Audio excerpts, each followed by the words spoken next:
common mistakes in property investing, my journey, right? And I think the key focus is on my journey. I was actually thinking the other day that there are certain things in life, it doesn't matter what advice you're given, but the only way to learn is if you go through them yourself, right?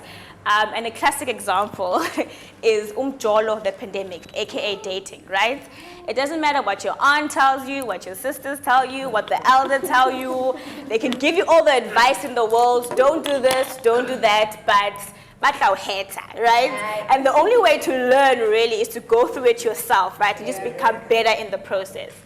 But fortunately for you, there are also certain things where if you really invest the time and energy to actually understand and learn from other people's mistakes, you're able to save yourself a lot of time, a lot of energy, and more importantly, a lot of money. One of those things is property investing. Literally, all you have to do is surround yourself with people that are doing the same thing as you, right? So I've built connection with Nong Wealth, and I am learning, guys, so much from them. Like, I will send them a text late at night, send them a VN. I'm in the situation, like, what do I do, right? So surround yourself with those people. Immerse yourself. Get as much knowledge as you can, right? So listen to podcasts on property investing. Read books on property investing. Attend workshops like this. So you guys are already on the right track, right? Listen to people's stories, and I promise you, if you do that and learn from other people's mistakes, as I said, you save yourself time, energy, and most importantly, a lot of money as well, right? And no one wants to lose money. No one at all wants to lose money. So I'm hoping that today you guys will learn from my journey, even laugh at some of the mistakes I made. You're more than welcome to. And I really want this to be more of a conversation, right? And I'm hoping that you'll have lots of questions to ask as well. So I always start with, I know our MC gave a brief introduction, but I think if you guys really get to know who this lady is talking in front of you, it's gonna help us connect a bit more on a personal level, right? And that's how I'd like to be with my audience. So, who am I? I started by mentioning that I am a black female, more specifically a proud black female.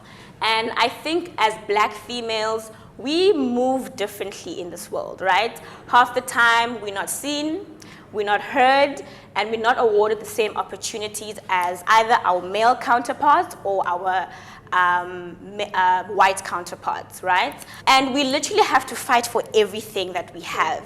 And actually, believe it or not, it was only in the 1970s that as a female, you were able to buy a property or apply for a home loan in South Africa without co-signing with a man, right? And now we live in an era where as a female, you're able to buy a property on your own, right? Apply for a home loan on your own. You don't need a man to do that. And it might seem like a small thing, but I think it's quite liberating. And sorry to all the men in here, but I love that for us. And I actually read a recent article that said in 2020, there were more female first-time home buyers compared to male, right? So females are literally, honestly doing the thing. So we are here. I'm also a chemical engineering graduate. And then last but not least, I am a property investor. Now, I put this last on the list for a reason, because for the longest time, I actually did not see myself as a property investor. And I think when I go through my journey, it's probably something that like most people can relate to, in the sense that you buy your first property, right, that you're living in, right? Not thinking forward and thinking of the future, that actually I'm not gonna live in this property for long, right? Chances are, especially if you're young, right? Chances are you'll probably get a new job, you'll have to relocate somewhere, you have to move out and end up renting that property, right? But because when you bought that property, it was probably an emotional decision, you were not thinking from a property investment landscape, right? And by the time I was 28, I found myself obviously changing jobs, relocating with 2 properties that I was renting out. And only then it hit me that, hey, you are receiving a rental income, right? You are a property investor. It doesn't matter if you're renting out the back room in your mother's house, whether you're building flats at the back, whether you bought commercial property in Sandton, the spectrum is wide. If you are receiving a rental income, and there are expenses associated with running that property, you are a property investor. And you better start treating yourself like one, right? So it took me a while to actually realize that and start treating myself like one and running this like an actual business, right? Where you're trying to make and maximize your profit. And then I just included a quote there that says 90% of all millionaires become so through owning real estate. And the real question is, if they can do it, why can't we? Yes. But you have to do it the right way. You have to do it the right way. All the points I'm going to mention today are very, very important. And I'll say this all the time, but I think this one is probably one of the most important points. And I've written here, master the art of negotiation when buying a property. Now, for both of the properties that I bought, I did not negotiate on the price of the property. Why, you ask? Number one, because I didn't know any better.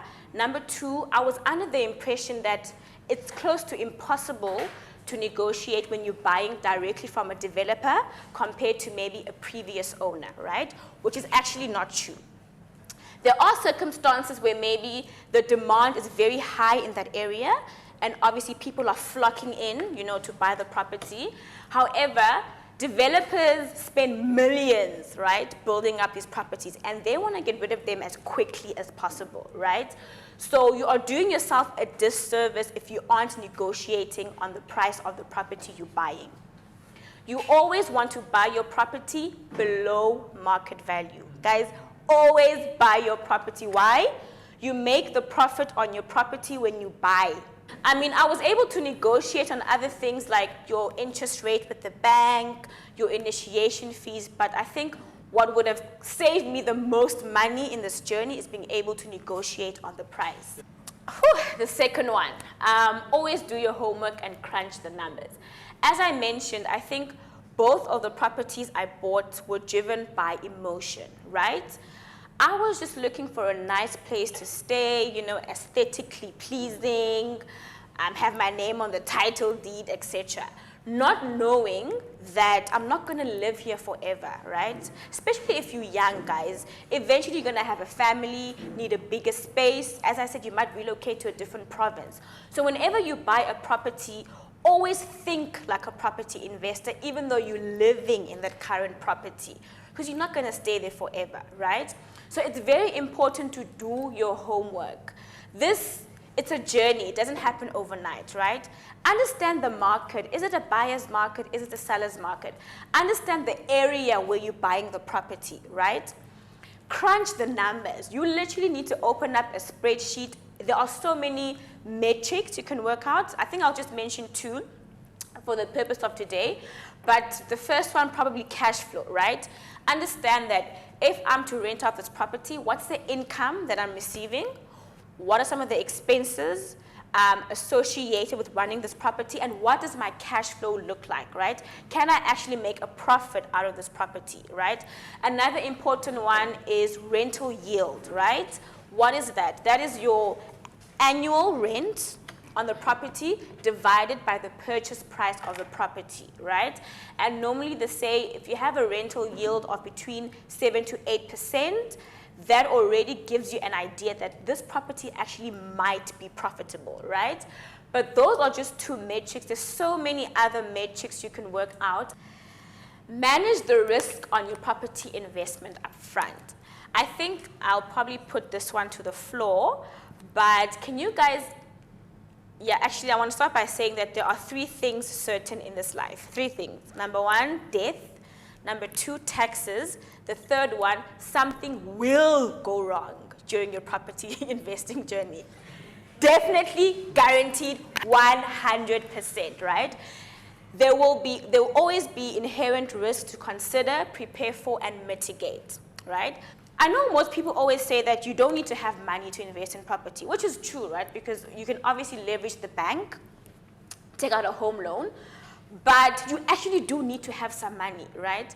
Because how do you mitigate for some of these risks? You need to have an emergency fund, right? Because you take the cost on yourself when all these things happen, right? And I always say have between 3 to 6 months of the monthly rental price. So let's say if rent is 8,000 Rand, have 8,000 Rand times 6 in an emergency fund to be able to cover all these risks, right? So you do need to be comfortable and you do need to have money to be able to enjoy this property journey and be able to cover all these risks.